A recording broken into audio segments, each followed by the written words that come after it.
Greetings, my friends. I want to thank you all for subscribing. I want to thank all of my channel members for supporting me in this endeavor to save pop culture. And if you are not subscribed, please consider supporting this channel. We need you. Thank you. Castles Doom, dark, foreboding, looming like an avenging spirit of fiscal responsibility over the Walt Disney Company as its stock plummets into the abyss.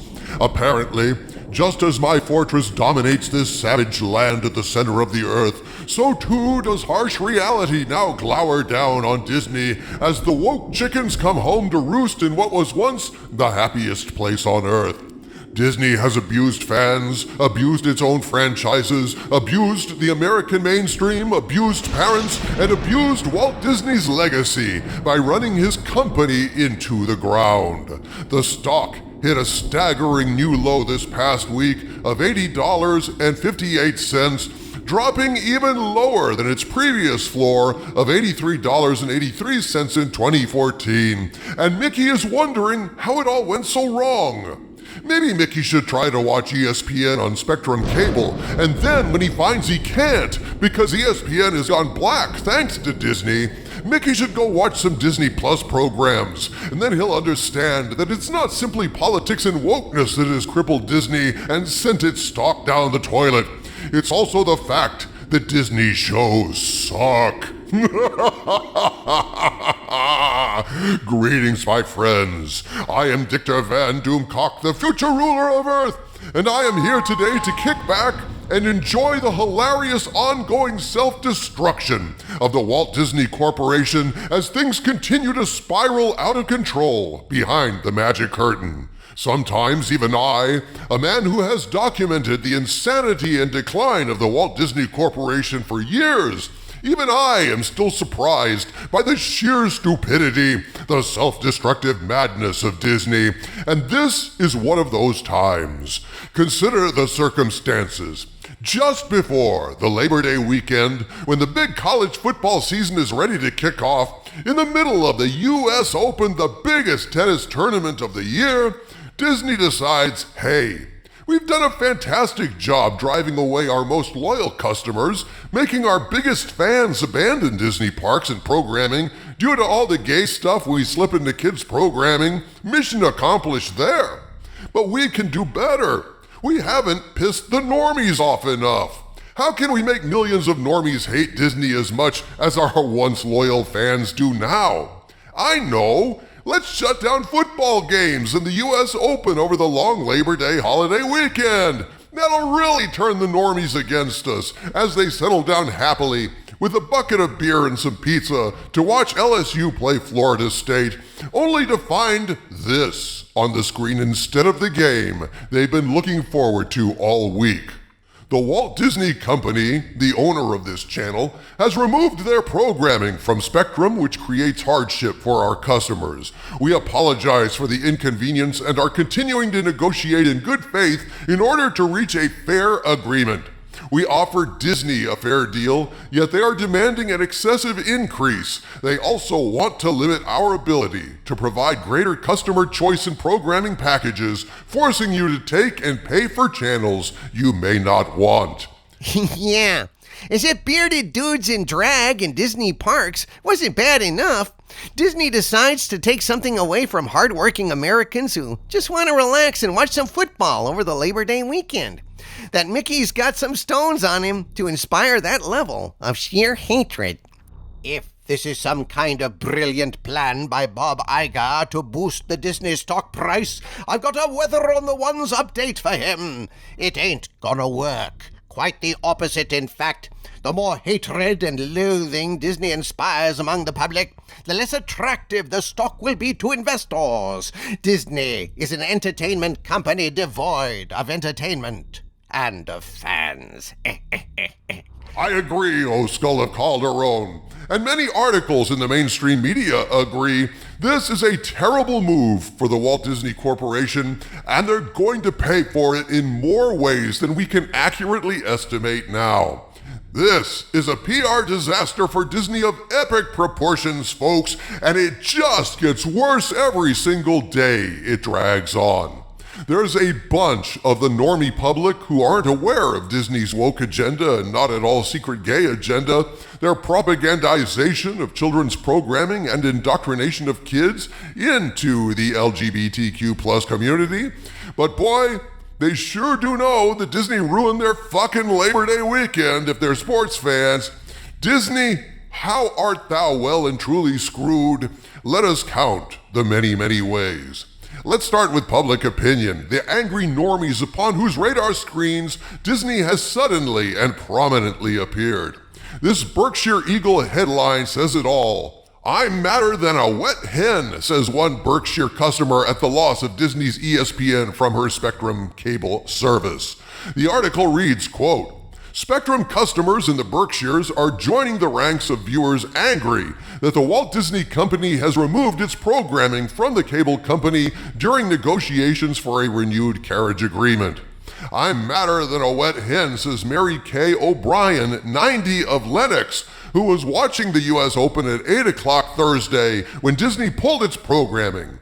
Her television screen went black without explanation. At first, she switched frantically channels, figuring the problem was with her own television set. "But I was getting, of course, other cable channels and other network channels," she said, so she switched back to ESPN. There was a message telling us how badly Disney ESPN was treating Spectrum and its customers and how they were trying to basically price gouge or whatever, she said, unquote. And that message is there now. Anytime any angry viewer goes to ESPN or any Disney channel, that's the message they get. This is Disney's fault for gouging customers. That's what the normies are seeing every single day that this goes on. And there is no way for Disney to counter it. Oh, the sheer stupidity of this move. Does Iger think that customers are going to reward Disney for pulling this stunt, for ruining so many sporting events over a long holiday weekend? Important sporting events?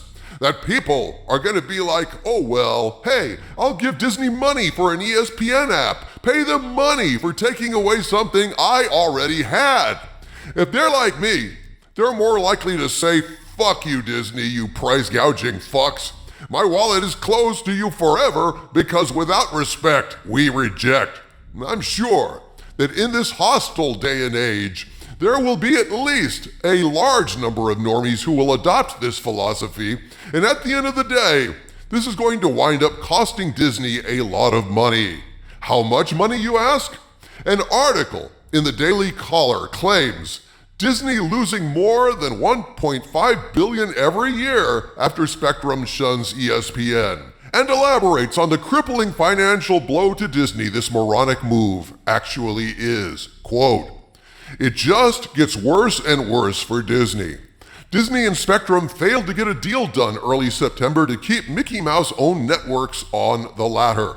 Now, more than 14 million residential customers are watching the tube without ESPN and other Disney-owned networks included. As a result, it left many without opening weekend college football, and on the flip side, it means Disney is losing a crazy $126 million plus per month just for their ESPN networks not being featured on Spectrum, according to Cord Cutter's News. The report is not counting their other channels like Disney Channel and FX, just ESPN. Over $126 million a month. Disney reportedly gets around $9 a month for ESPN from every cable TV customer. With Disney losing a total of 14,071,000 customers, that opens up $126 million plus hole in the four-letter network's budget. If Disney doesn't get a deal completed with Spectrum, it could end up being a $1.5 billion annual loss for ESPN from here on out, which is around $4 million a day in lost revenue. $4 million a day. It appears that Disney has made all of their problems worse with this move, especially given its timing.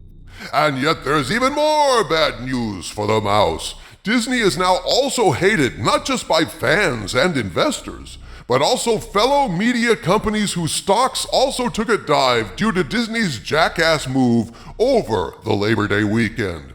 According to an article in the New York Post, quote, shares of several entertainment companies, including Fox Corp and Warner Brothers Discovery, were dragged down on Friday by a dispute between media heavyweight Disney and cable provider Charter Communications over television distribution fees. Disney on Thursday night blocked its cable channels, including ESPN and ABC, from being shown on Charter's Spectrum network after the two companies failed to secure a distribution agreement. Spectrum is the second largest U.S. cable provider, serving 14.7 million homes across large markets such as New York and Los Angeles. The dispute soured investor sentiment on the sector, which has also been grappling with the Hollywood writers and actors strike over wages and other issues, which have raised doubts over whether companies will have enough content in coming months. Shares of Disney dropped 2.4% to a 3-year low, while Charter lost 3.6%.